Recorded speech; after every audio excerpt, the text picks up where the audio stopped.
Hi everyone, Leticia here again with Made with Love by Glama, where everything here is made and taught with love, one stitch at a time by me, Glama.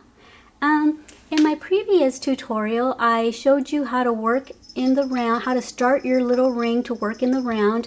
We chained up 4 and then closed the ring by going back into the first chain, and then we closed our circle and worked that way. This is going to be a second way that you can do it. So we go ahead and make our slip knot, and we're going to still go ahead and chain up 4 just like in the previous tutorial, but we're going to do something a little different.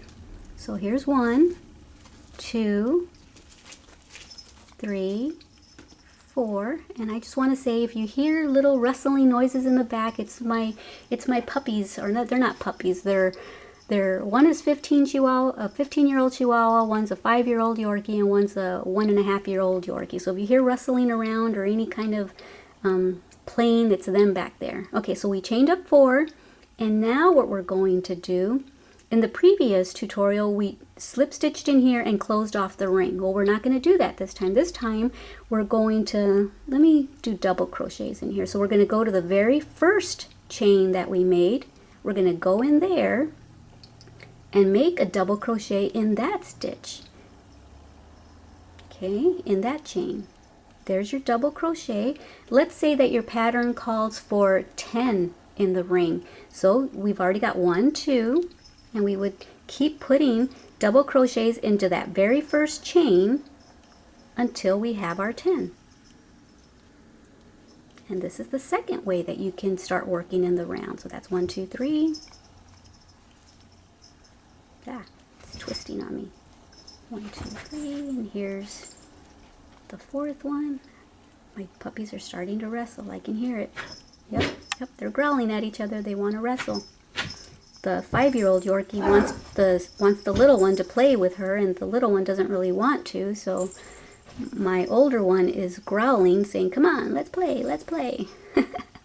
Okay, so hopefully, since I'm talking, you're still watching what I'm doing.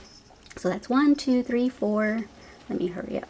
And we're still putting these double crochets into that first chain that we made. So this is 5. And this is 6. And this is 7. And you can start to see that it's going in the round now. You're starting to see a little circle form. Did I say 7? I have such bad short-term memory. 1, 2, 3, 4, 5, 6, 7. Yes. Ugh. Every time I ask a silly question like that, I really wish that y'all could actually answer me because I get so forgetful. That was 8, right? Yeah, 8. 9. And then 10. And this is how we're going to close it up. So you see? We made this circle by just chaining 4 and going right back into that first chain and making our 10 double crochets in that. So now we're going to count up 3, 1, 2, 3, and we're going to slip stitch into the top of that third chain that we started with, and we're going to close off our circle, and there you go. That's how you would start off a different type of a ring. I showed you the first kind of a, whoops, aw, sorry, I just knocked my camera over because I had an itch on my nose. Okay, in my previous tutorial on how to make a ring, I showed you the very first way that I learned how to make it. And this is the second way that I learned how to make a ring. And so if you were going to make a hat or a coaster, you would just chain up your 3 or however many the pattern calls for, and you would go right back into here and, you know, into the next stitch and make the second row. If you were going to do an increase, you would go right back into the place where you made your chain. And you would put 2 double crochets in each of these stitches. If you're not doing an increase row, and you usually do an increase row on the 2nd row. Sometimes you do it on the 3rd row, and then on the 4th or 5th row, sometimes you're not doing increases and you're just putting 1 stitch into every, one stitch into every stitch.